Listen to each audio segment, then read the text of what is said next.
مگر انہوں نے کہا نہیں حالات ایسے ہیں آپ کے سوا کوئی نہیں سنبھال سکتا. مگر پھر کسی آخری دو سوال ہی ہیں اس میں کہ ایک تو سیدنا معاویہ پہ یہ تہمت لگائی گئی ہے کہ انہوں نے حضرت عائشہ کو معاذ اللہ شہید کروایا. جھوٹی بات کوئی کنواں نہیں کھودا، نہ اس میں گری ہیں نہ اس میں دفن، بالکل اپنی موت فوت ہوئی ہیں. اور ان کا جنازہ جو تھا نا اس دن بقیع میں اگر سوئی گرائی جائے نا نیچے نہیں گرتی. بے شمار دنیا تھی. ابو ہریرہ رضی اللہ عنہ روتے تھے، انہوں نے نماز جنازہ پڑھائی. غلط بات غلطی ہے، اور یہ بہت بعد میں حبیب السیر وغیرہ جھوٹی کتابیں ہیں نا، شیعہ کی بھی پہلی کتابوں میں کوئی نہیں ایسی باتیں.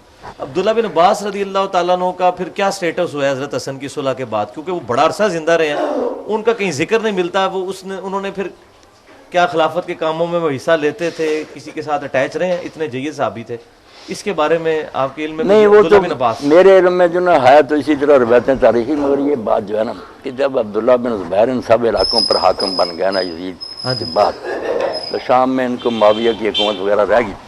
تو عبداللہ بن زبیر رضی اللہ عنہ کے بارے میں آتا نا، پھر انسان آخر حسد میں آ جاتا نا، آدم کے پہلے بیٹوں میں بھی ہو گیا. ان کا ذکر آتا کہ ایک آدمی آیا تو اس نے کہا ابن زبیر اب لوگوں کو تیری ضرورت نہیں رہی، دو ہی چیزیں ہوتی ہیں، علم یا مال.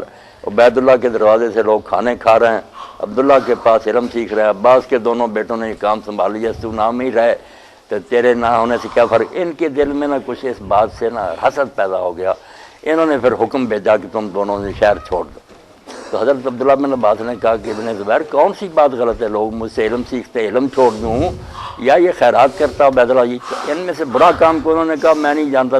پھر یہ طائف چلے گئے، باقی ساری زندگی وہاں انہوں نے پھر نا حضرت میں تنہائی. وہ جو مسلم میں خطبہ ملتا ہے متا والا کہ عبداللہ بن زبیر نے عبداللہ بن عباس کی طرف اشارہ کر کے کہا کہ بعض لوگ عقل کے بھی اندھے ہیں اور دنیا میں بھی اللہ نے ان کو اندھا کر دیا. محمد علی کو یہ تو نہیں کہ وہاں قید کر دیے گئے تھے طائف سے